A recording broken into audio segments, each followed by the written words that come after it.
Hello students, आज हम पढ़ेंगे चैप्टर 7 शून्य, जो कि हमारा अक्टूबर मंथ का चैप्टर है। हमारा अक्टूबर मंथ में सिर्फ एक चैप्टर है, वो है चैप्टर 7। चैप्टर 7 शून्य, यह एक कविता है। आइए हम पहले कविता वाचन करते हैं। पहले मैं सोचा करता था नहीं शून्य का कोई कुछ भी मतलब, लेकिन इसमें कितनी ताकत इसको जान गया हूँ मैं अब। अगर एक के साथ शून्य हो तो पूरे 10 बन जाएंगे, 10 के साथ लगाओगे यदि तो पूरे 100 कहलाएंगे। 100 के संग भी एक शून्य हो तो 1000 ये बन जाते हैं, एक शून्य यदि और यहाँ हो 10,000 फिर कहलाते हैं। कुछ भी नहीं समझते जिनको साथ बिठा उनको देखोगे, तो 10 गुनी शक्ति अपने में निश्चय बढ़ी हुई पाओगे।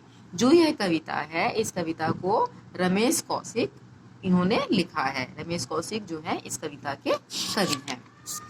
तो इसमें शून्य के बारे में, इस कविता में शून्य के बारे में बताया गया है कि अगर हमारे दिमाग में शून्य का नाम आ जाता है तो हम समझते हैं कुछ नहीं, लेकिन वही शून्य अगर गणित में, मैथ में, इसी शून्य का बहुत ही महत्वपूर्ण स्थान है। यानी अगर इसको किसी अंक के बाद लगा दिया जाता है तो इसकी जो शक्ति होती है वो बहुत बढ़ जाती है। तो इसका जो महत्व होता है बहुत बढ़ जाता है। जितने शून्य हम इसमें, जितने भी शून्य हम उन संख्या में जोड़ते चले जाएंगे, उतनी ही जो हमारी संख्या है वो बड़ी होती चली जाएगी। तो मैथ में जो है शून्य यानी जीरो का बहुत ही महत्वपूर्ण स्थान है। चलिए, पहले मैं सोचा करता था नहीं शून्य का कुछ भी मतलब, यानी पहले तो मैं यही समझता था कि जो शून्य है उसका मतलब कुछ भी नहीं होता है, लेकिन जब मुझे उसकी ताकत का पता चला तो मैं जान गया हूँ कि ये वाकई में इस तो बहुत ही इसका महत्व है।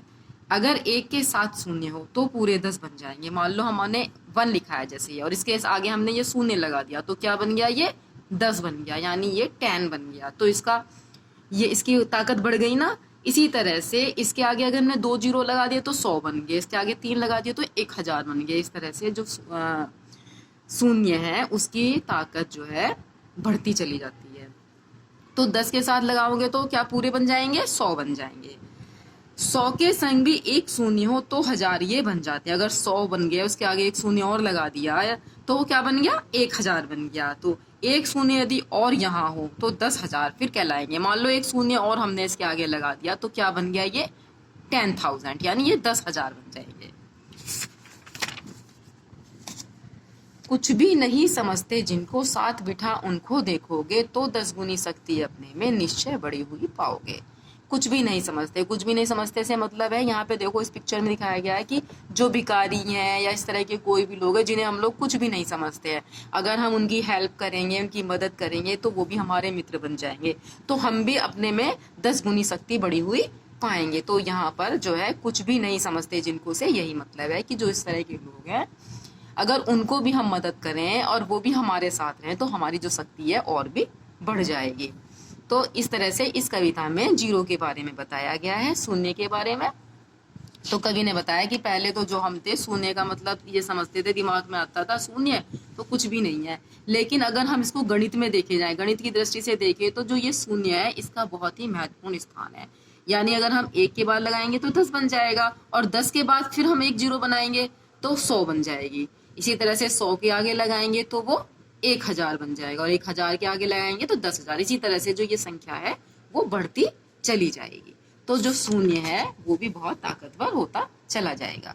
तो इस प्रकार से आप ये जो कविता है इसको पढ़ लेना, इसका वाचन कर लेना और इसको समझ लेना। चलिए आइए हम देखते हैं बुक वर्क। इधर देखिए, ये है इनके अर्थ जानिए। मतलब का होता है अर्थ। 10 यानी 1 दहाई, 10 को क्या बोलते हैं, 1 दहाई।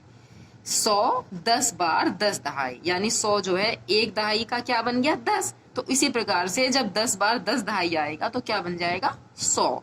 इसी प्रकार 10 बार जब 100 आएगा तो बन जाएगा 1000। ये देखिए 10 इकाई यानी 1, और ये है 1 और शून्य, तो बन गया दहाई इकाई। तो इस प्रकार से जैसे आपने देखा है कि जो मैथ्स में, इंग्लिश में जो होता है इसको क्या बोलते हैं, हम इसको बोलते हैं वंस, इसको बोलते हैं हम टेंस, इसको बोलते हैं हम 100। और इसको बोलते हैं हम थाउजेंड। इसी तरह से बढ़ते चले जाते हैं। इसी तरह से ये है इकाई, इसको क्या बोलेंगे इंग्लिश में, वंस। ये है दहाई, इसको बोलेंगे इंग्लिश में टेंस। इसी तरह से सैकड़ा, सैकड़ा इसको बोलेंगे हम हंड्रेड। और ये हजार है तो इसको क्या बोलेंगे, थाउजेंड। ठीक है ना। इसी और उनको हिंदी में इस तरह से बोला जाता है, इकाई, दहाई, सैकड़ा, हजार। ठीक है, तो क्या बन गया ये 1000। इसी तरह से आगे बढ़ते चले जाएंगे। फिर यहाँ हो जाएगा 10,000। ठीक है, फिर लाख। इसी तरह से ये बढ़ते चले जाएंगे। तो अब देखते हैं इधर बुक वर्क, ये क्वेश्चन आंसर्स है जिसकी पीडीएफ मिल जाएगी आपकी। इन संख्याओं को बढ़ते क्रम में शब्दों में लिखें। जो ये संख्याएं यहाँ पर दी हुई हैं इनको हमें बढ़ते हुए क्रम में लिखना है। जो सबसे छोटी है उसको हम पहले लिखेंगे। ये है सबसे छोटी 10, फिर क्या है 40, फिर है 60, फिर है 120, देखिए है ना, फिर है 305, फिर है 701। तो इस प्रकार से हमने इसको बढ़ते हुए क्रम में लिख दिया है। इन संख्याओं को इस प्रकार लिखें। देखिए जैसे ये 11 है तो इसको लिखा गया है 1 दहाई 1, यानी ये 1 दहाई है और इसके आगे कितना है 1 है। इसी तरह से ये 3 दहाई है और इसके आगे कितना है 5। इसी तरह से हमने भी लिखा है, आप भी ध्यान से सुनिए और लिखिए।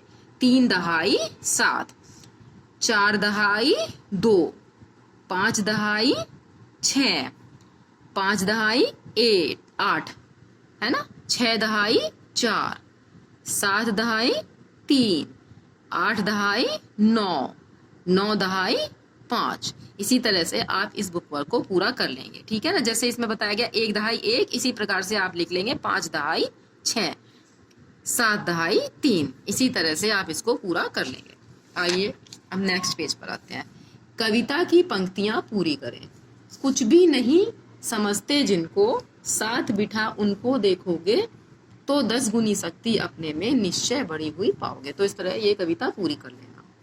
अब इधर देखिए, भाषा तो रूह है। ये संयुक्त व्यंजन वाली 4 संख्याएं शब्दों में से लिखें। 4 संख्याएं लिखनी है आपको शब्दों में। जैसे ये 11 लिखा हुआ है यहाँ पर, इसी तरह से आपको बनानी है संयुक्त व्यंजन वाली। जैसे 21 आधा का और पूरा का, ये इसके क्या है संयुक्त व्यंजन। इसी तरह से 25, 51 ये आपकी संयुक्त व्यंजन वाली संख्याएं हैं। आप इसको लिख लेंगे। ना लगाकर शब्द लिखें। जैसे है खाना, तो इसी तरह से इसमें लिखना है पाना, जाना, आना, पढ़ना, खेलना। हमने इसको ना लगा के इनके जो है शब्द बना दिए हैं। इसी प्रकार क्वेश्चन नंबर 3 है आपका, की या की लगाकर वाक्य पूरे करें। भाई ने कहा कि आओ खेलें। यहाँ पे क्या लगेगा की। अगर आप यहाँ की लगाओगे तो ये आपका वाक्य गलत हो जाएगा। जैसे भाई ने कहा कि आओ खेलें, ये आपका वाक्य गलत हो जाएगा। इसलिए आपको ये छोटी ई की मात्रा वाला का लगाना है। तो भाई ने कहा कि आओ खेलें। इसी तरह से नंबर खा है, आज मैंने अपने कमरे की सफाई की, है ना, इसमें आप बड़ी मात्रा वाला की लगाएंगे। आज मैंने अपने कमरे की सफाई की। नान की पतंग की डोर पकड़े है। नान की पतंग की डोर पकड़े है। इसी तरह से नंबर घ है, माँ ने बताया कि हम छुट्टियों में योग सीखेंगे। ठीक है, अब है आपका क्वेश्चन नंबर 4। इनसे आपको वाक्य बनाने हैं। जैसे मैं से आप कोई भी वाक्य बना सकते हैं। जैसे मैंने बनाया हुआ है, मैं कक्षा 3 में पढ़ता हूँ या पढ़ती हूँ। ये से ये गमले बाहर रख दो। और भी बहुत सारे वाक्य हैं जो आप चाहो तो बना सकते हो, जो आपके माइंड में आए। इनको जाने दो। इसमें क्या रखा है। इस तरह से हमने इन शब्दों से वाक्य बनाए हैं। आप भी बना लेना। ठीक है, इस तरह से हमारा जो चैप्टर 7 है शून्य वो कंप्लीट हो गया है। आप अपना बुक वर्क कंप्लीट कर लेना।